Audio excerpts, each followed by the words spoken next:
Fala pessoal, tudo bom com vocês? Aqui é Nostalgia, sejam todos bem-vindos a esse canal. E eu já tenho um vídeo falando de Lost Media, de outros países aqui. Nós temos da União Soviética e dessa vez eu resolvi falar do Japão. Se vocês já estão há mais tempo aqui no canal, vocês devem se lembrar daquele iceberg de mídias perdidas de animes. Iceberg esse que foi bem bacana de produzir, vocês gostaram bastante do conteúdo, por isso mesmo eu estou aqui com alguns casos de mídias perdidas japonesas ou mídias que já foram perdidas. Então bora para o vídeo.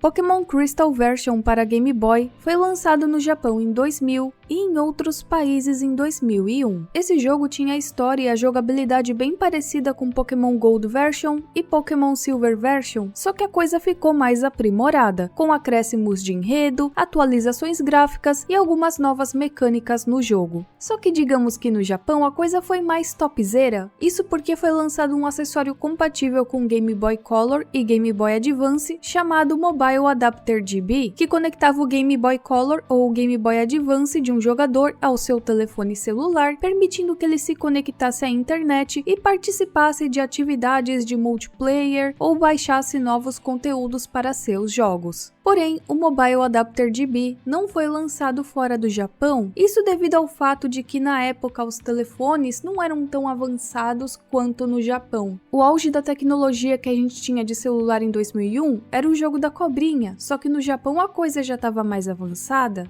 por isso mesmo eles escolheram não investir com esse adaptador em outros países.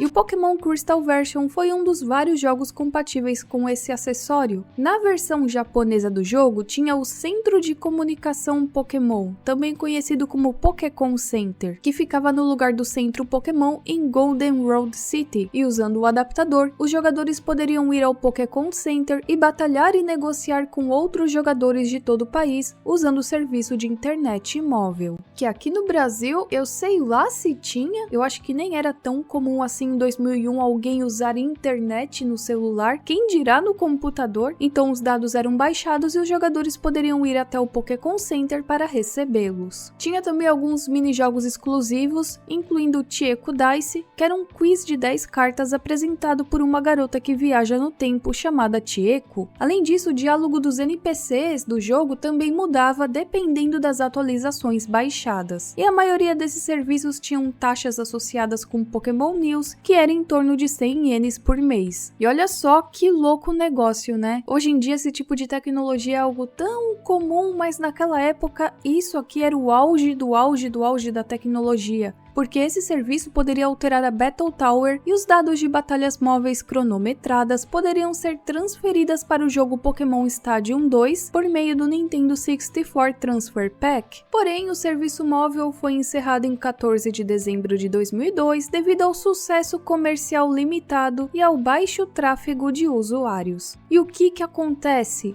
Os dados baixados eram armazenados na RAM do jogo, que para quem não sabe é alimentada por uma bateriazinha que fica lá dentro do cartucho. E o que eles dizem é que essas baterias dos jogos do Pokémon se esgotam bem rápido. Eu não sei exatamente porque eu nunca tive acesso a esses jogos do Pokémon dessa forma, mas se você teve, comente aqui embaixo. É o que eles dizem aqui no Lost Media Wiki, que elas se esgotam rápido, especialmente as versões Pokémon Gold, Silver e Crystal. E devido ao fato da bateria suportar um relógio do jogo que está sempre funcionando, mesmo quando o jogo não está sendo usado, significa que quando a bateria acaba, os dados móveis são apagados, assim como os dados salvos, o que torna muito improvável a possibilidade de quaisquer patches móveis ainda existirem em qualquer cartucho. Ou seja, todas as DLCs, tudo que você conseguiu baixar por meio do Pokémon Center, provavelmente já está perdido, porque a bateria não vai aguentar por muito tempo, né? Ao menos que de alguma maneira alguém tenha conseguido salvar isso, mas é algo bem difícil de acontecer. E como eles mesmos dizem, existem várias tentativas de emular o adaptador móvel GB, só que até agora não obtiveram sucesso. Eu vou explicar esse caso de Lost Media, entre aspas, para vocês de uma maneira bem rápida para ficar clara a coisa. Então, quando alguém chegar para você e falar a respeito de Goku e Freeza vão ao KFC, você já vai saber a resposta correta. Goku e Freeza vão para o KFC, o filme. É um suposto filme que foi feito direto para DVD, baseado no universo cinematográfico do Dragon Ball Z. Ele foi lançado em 2004 e atualmente está perdido. O enredo do filme é desconhecido, mas as pessoas que afirmaram ter visto disseram que a trama se passa depois que Goku derrotou o Freeza. Ele queria comemorar isso indo ao KFC, só que o Freeza odiava KFC, ele preferia o Taco Bell, e aí o resto da trama é desconhecido. E agora sim eu posso explicar pra vocês que isso aqui é só mais uma brincadeirinha da internet, isso aqui não se trata de um caso de mídia perdida real. Combinado? Agora quando alguém chegar pra você e falar do caso do Goku e Freeza, você já sabe a resposta correta. Você é retardado por acaso? Eu só tenho uma coisa a dizer a respeito desse caso de Lost Media. O Stan Lee era uma pessoa muito visionária. Antes da Saban adquirir os direitos de adaptação da série Super Sentai, que no ocidente se tornou o Power Rangers, a Marvel tentou fazer uma adaptação americana para a série Sentai Taiyo Sentai Sun Vulcan, que acabou sendo rejeitada pelas redes americanas. Vamos mais a fundo na história. Na década de 70, a Marvel fez um acordo com a Toei, que é a produtora da série Super Sentai, e o Stan Lee viu uma oportunidade de trazer o conceito Sentai para a América, isso já na década de 70, ou seja, né, o cara era visionário. Então o acordo era o seguinte, ele traria o conceito Sentai para a América e em troca ele emprestaria alguns de seus personagens de quadrinho mais conhecidos da Marvel, como Homem-Aranha, Capitão América, Homem de Ferro, para a Toei poder criar desenhos, séries, filmes, o que ela quisesse. Sendo assim, o acordo da Marvel e da Toei criou 4 programas, incluindo uma adaptação japonesa para o Homem-Aranha,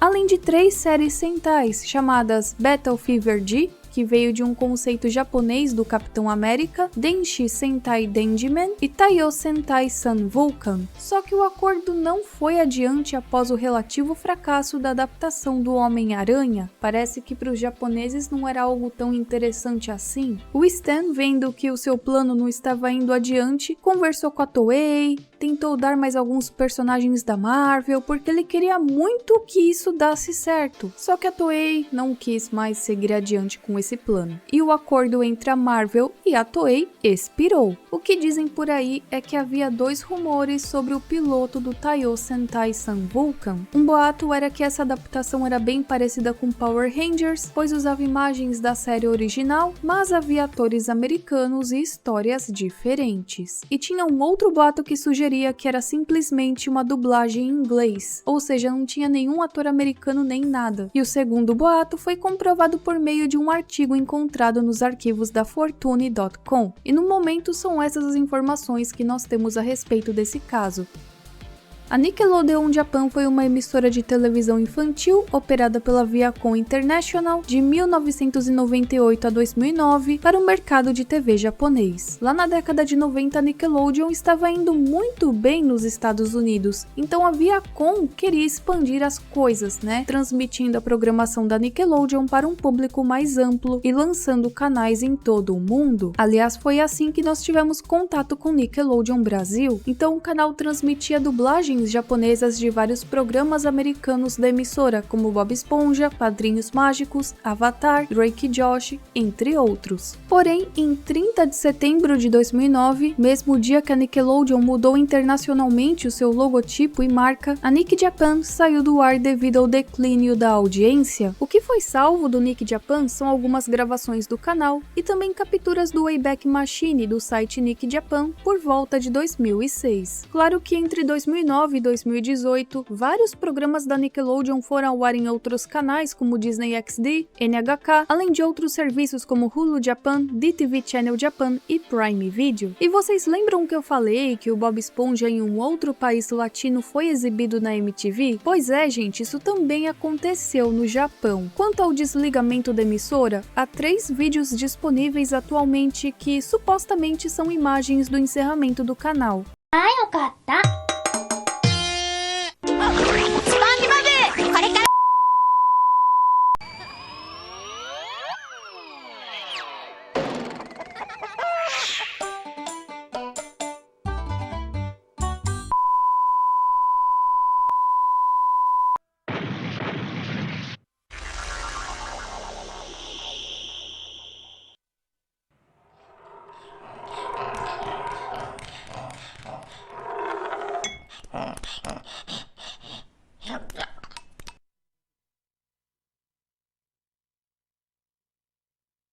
dizem é que 2 deles são confirmados como reais e um deles é falso, porque claro, né, sempre tem que ter um bobo alegre para fazer uma Lost Media falsa e não deixa claro que é só um projeto artístico ou nada do tipo, a pessoa insiste que aquilo é uma Lost Media real. E aí nós temos esses 2 vídeos aqui que o que dizem é que eles sim são reais. Mas essa mídia, esse desligamento da Nickelodeon no Japão, é ainda considerado uma mídia parcialmente encontrada.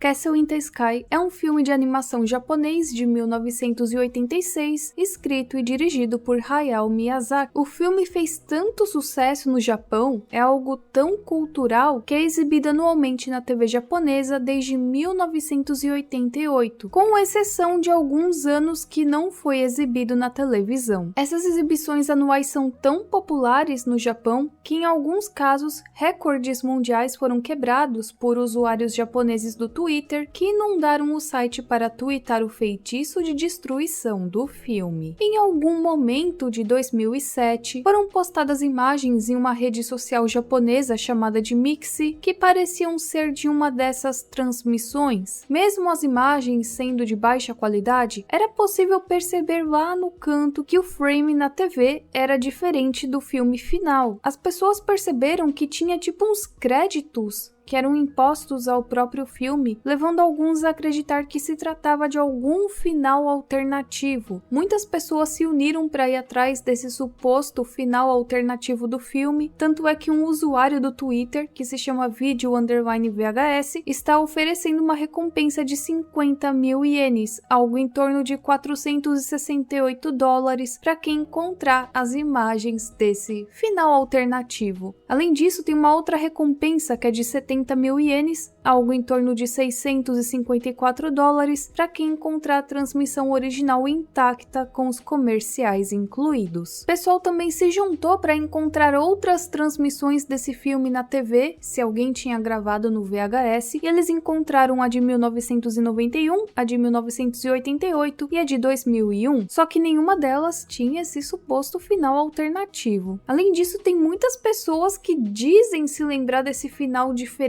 para o filme, porém o estúdio Ghibli já chegou a falar a respeito do assunto e disse que não existe nenhum final alternativo. Tá, mas qual é a explicação para isso? Segundo o redator do artigo, ele diz que a emissora de TV que exibiu essa versão do filme talvez não teve tempo suficiente para transmitir o final completo, e em vez disso, exibiu uma versão mais curta. Talvez foi alguma própria edição da emissora. Geralmente os filmes do estúdio são bem longos, então talvez a emissora não tinha espaço suficiente e fez uns cortes, fez algumas edições para o filme ficar mais curto daquela vez. E assim muitas pessoas pensaram que se tratasse de um final alternativo. Alguns também afirmam que pode ser uma possível work print ou um rolo de piloto criado para atrair financiamento para o filme. Por exemplo, eles animam um pouco do filme e tal, mostram o conceito e aí se gostarem eles financiam o projeto. Só que é meio duvidoso que esse tipo de mídia estivesse nas mãos da emissora. Tipo, por qual motivo, né? Se isso realmente aconteceu, então deveria estar lá nos estúdios. Mas ainda assim não se sabem ao certo a origem principal da imagem e qual é o contexto verdadeiro dela. Então muitos ainda acreditam nessa teoria do final alternativo.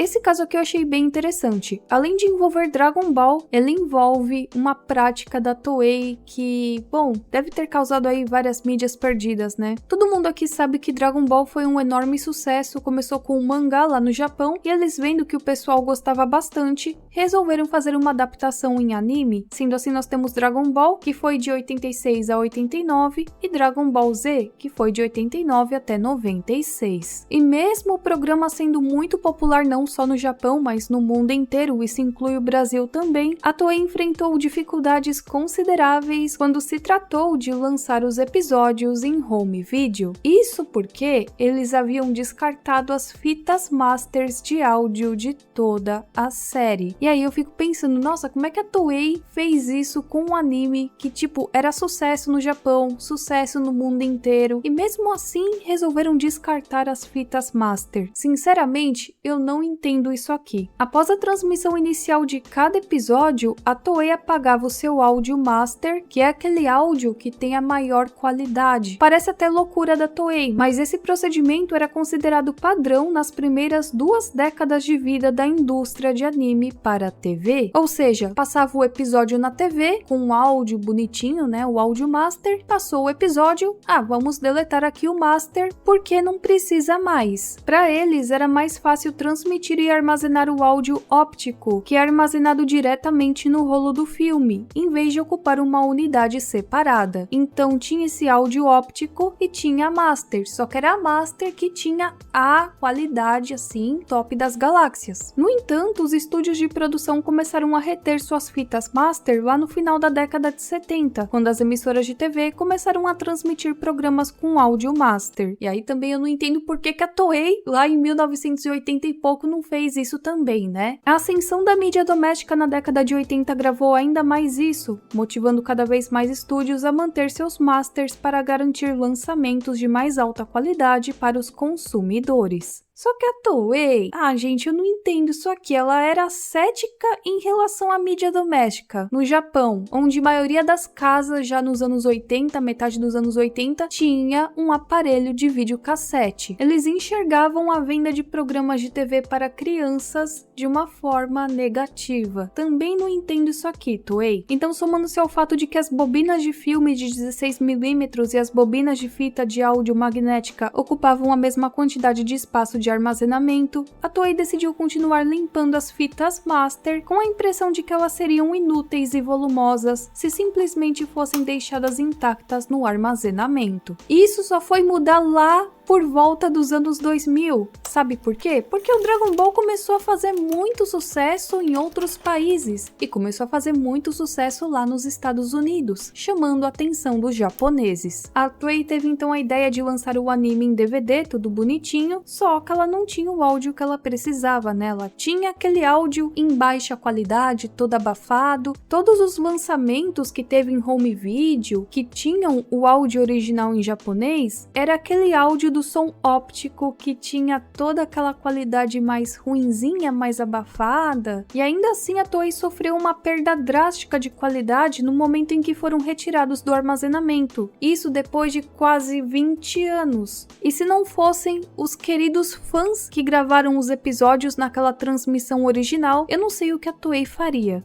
E outra coisa também que vale mencionar é que os estúdios de anime geralmente não forneciam cópias de distribuição de seus masters de áudio para regiões estrangeiras na época. O negócio já vinha para ser dublado. Mas agora voltando para os fãs, vários fãs que assistiam Dragon Ball lá da região de Kanto conseguiram gravar cada episódio de Dragon Ball e Dragon Ball Z em seus videocassetes e enviar o áudio de cada gravação online décadas depois. Como as transmissões de televisão em Kanto eram recebidas diretamente da Torre de Tóquio, o seu áudio era praticamente a mesma coisa da Master. Ele tinha uma qualidade superior quando comparado às outras transmissões de TV, sendo assim eles eram bem mais nítidos do que os outros áudios das outras transmissões. E mesmo sendo uma gravação de VHS, que a gente sabe que perde um pouquinho da qualidade sim, estava quase que no mesmo nível do áudio master. Mas mesmo assim a gente sabe, né, Dragon Ball, mas o Dragon Ball Z são muitos e muitos episódios, então muita gente achava que seria impossível conseguir todos os episódios gravados em VHS. Mas não é que conseguiram? Vocês sabiam que o anime Astro Boy já ganhou uma série live action? Vocês achavam que séries live action eram algo recente? Não, isso é bem mais antigo do que a gente imaginava.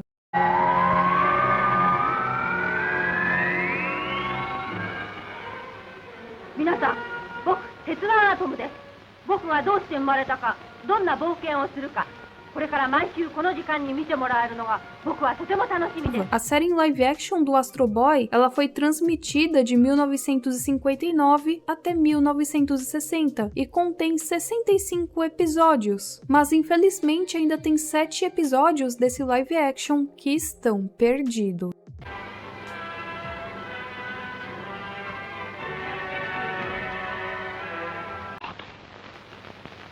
わからないのか。わかりました。Bom, gente, eu vou encerrando esse vídeo por aqui, eu espero que vocês tenham gostado. E ó, se vocês comentarem bastante, compartilharem, curtirem esse vídeo, se eu ver que vocês realmente estão gostando desse estilo de vídeo, eu venho aqui com o volume 2 de mídias perdidas japonesas, combinado? Então é isso, a gente se vê na próxima e tchau!